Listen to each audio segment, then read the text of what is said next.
If you only have 24 hours in a day, your success is dependent upon how you use the 24. You gotta hear me. People talk about Oprah Winfrey, Ted Turner, Warren Buffett. Listen to me. I don't care how much money you make. You only get 24 hours in a day. And the difference between Oprah and the person that's broke is Oprah uses her 24 hours wisely.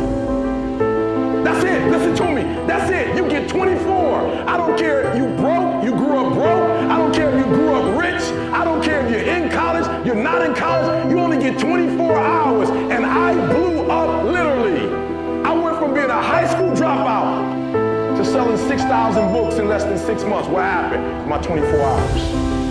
I was like, okay, Eric, you got to get a grip on your 24 hours because you're about to be broke for the rest of your life. And that's all I need you to do for me. I can tell you all about your life if you just write down your 24-hour schedule for me. You let me look at it. I can tell you where you're going to be in 5 years. I can tell you where you're going to be in 10 years. I can tell you where you're going to be in 20 years if you keep that schedule.